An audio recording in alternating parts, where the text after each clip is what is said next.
안녕하세요. 참이슈입니다. 설계부터 생산까지 우리 기술로 만든 한국형 첫 전투기 KF-21이 다음 달 첫 비행을 앞두고 있어 중국, 인도네시아 등 주변국들이 바짝 긴장하고 있습니다. 국내 언론에 따르면 최근 마지막 엔진 가동 시험을 마친 한국형 전투기 KF-21은 다음 달부터 2,000번이 넘는 시험 비행에 들어갈 예정입니다.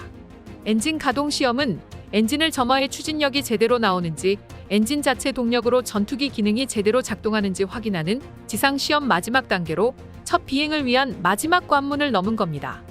KF-21 전투기는 현재 우리 군의 주력 전투기인 F-15K 등 4세대 다목적 전투기들보다 강력한 4.5세대 전투기입니다. F-35 같은 완전한 스텔스 기능을 갖춘 5세대 전투기는 아니지만 레이더에 잘 안 잡히는 저피탐 설계를 갖추고 있어 앞으로 개량도 가능합니다. 보통 4세대 전투기보다는 좀 더 진보한 전투기를 4.5세대라고 부르는데 KF-21은 5세대 스텔스 전투기로 발전할 가능성이 상당히 높은 전투기인 겁니다.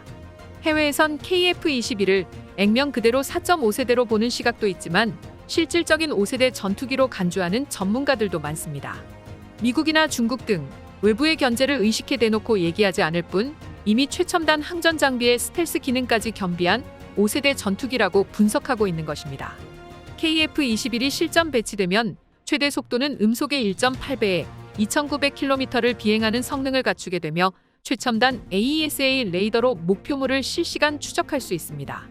사거리만 200km가 넘는 공대공 미사일을 비롯한 무장도 7.7톤이나 실을 수 있으며 적 미사일을 신속히 포착하는 적외선 추적 장치 등으로 성능을 높였습니다. 다음 달부터 시작되는 비행 성능과 무장 시험을 거쳐서 이르면 2026년부터 KF-21 실전 배치가 시작되면 해외 수출도 가능할 전망입니다. 이렇듯 한국은 주변의 우려와 불신을 뚫고 마침내 KF-21 보라매를 개발해냈는데요. 그리고 F-15보다 강력한 KF-21이 예상보다 더 빨리 시험 비행에 들어간다는 소식이 전해지면서 주변국들은 제대로 긴장하는 모습입니다. 특히 KF-21 공동 개발국인 인도네시아가 상황을 예의주시하고 있는 중으로 인도네시아가 없어도 KF-21 개발이 착착 진행되고 있다는 사실에 놀라워하는 분위기입니다. 앞서 인도네시아는 KF-21 개발에 참여하면서 개발 비용의 20%인 1조 7,300억 원을 분담하기로 했는데요. 하지만 착수금을 포함해 2,200억 원만 납부하고 경제난을 이유로 지난해 연말까지 밀린 분담금만 8천억 원에 달한 상태입니다. 결국 인도네시아는 한국과 협상 끝에 2026년까지 약속한 개발 비용 전액을 내는 대신 그중 30%는 현물로 납부하기로 했습니다. 인도네시아 측이 낼 현물로는 천연가스, 유연탄, 천연고무 등 천연 자원이 주로 거론됐습니다. 그런데 이처럼 차일피일 분담금 지급을 미뤄온 인도네시아가 사실은 딴 주머니를 찬 것으로 드러났는데요. 프랑스산 라팔 전투기 구매 계약에 이어 최근엔 미국산 F-15EX 도입에도 속도를 내고 있기 때문입니다. 인도네시아 매체 콤파스에 따르면 지난달 프라세티오 인도네시아 공군 참모 총장은 미 버지니아주 알링턴의 국방부를 방문해 미 공군 참모 총장과 F-15EX 구매를 논의했습니다. 올해 초 미 재무부는 F-15 전투기 36대와 엔진, 통신 장비 등 139억 달러 규모의 인도네시아 무기 판매안을 승인했었습니다. 이에 대해 방산 전문가들은 인도네시아가 F-35가 아닌 구형 F-15를 들여오기로 계약한다면 미국이 기술 이전 등 상당한 인센티브를 제시한 것으로 추측했습니다. 사실 인도네시아 국방부는 라팔 전투기와 F-15 전투기에 수년 전부터 눈독을 들여왔었는데요. 작년 2월 프라세티오 인도네시아 공군 참모 총장은 2024년까지 다양한 현대식 방위 장비를 갖출 계획이라며 F-15EX와 라팔 전투기도 포함돼 있다고 도입 계획을 공개 거론했습니다. 그리고 올해 초 인도네시아가 프랑스의 라팔 전투기 6대를 구매하는 계약을 체결했다는 외신 보도가 나오면서 사실로 입증됐습니다.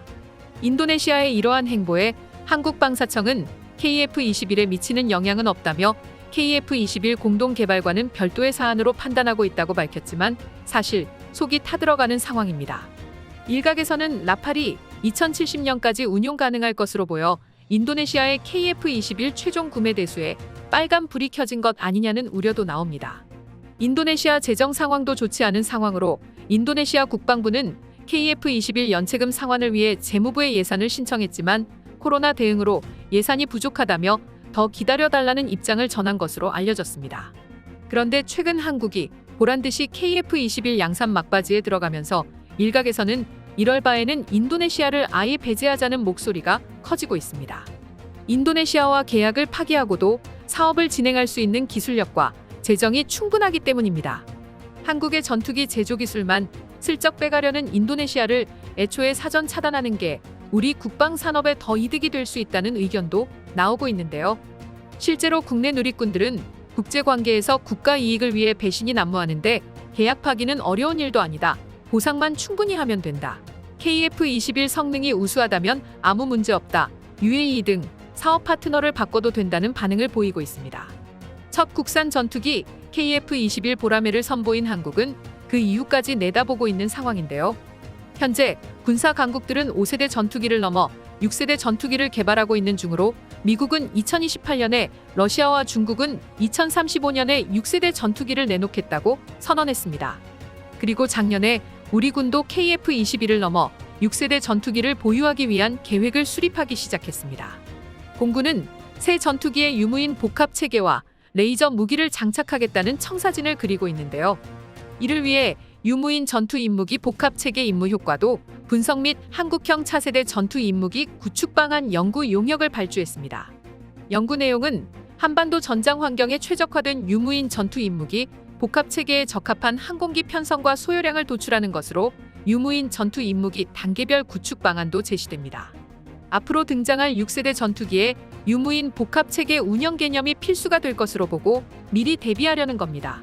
실제로 6세대 전투기 핵심 기술은 인공지능, 유무인 복합 운영, 극초음속 엔진, 360도 공격이 가능한 레이저 무기, 스텔스 성능 향상, 고용량 네트워크 기능 등입니다. 이에 발맞춰 국방과학연구소는 무인기 자율화 기술을 개발했는데요. 무인기 자율화는 비행체 외부에서 발생하는 위협적인 환경 변화에 무인기가 자율적으로 대응하는 기술로, 이를 적용한 무인기는 위협을 회피할 수 있는 비행 경로를 파악하고 그에 따라 임무 수행 순서를 정합니다. 해당 기술은 미래 전장에서 군용 무인기가 작전 임무를 수행할 때 생존성을 향상시킬 수 있을 전망입니다. 세계 각국과의 경쟁에서 뒤처지지 않기 위해서는 항공작전 능력이 필수적인데요. 앞으로 KF-21이 그 역할을 충분히 해낼 것으로 보입니다. 세상의 이슈를 연결하는 참 이슈입니다. 여러분들의 많은 의견 댓글로 남겨주세요. 시청해주셔서 감사합니다.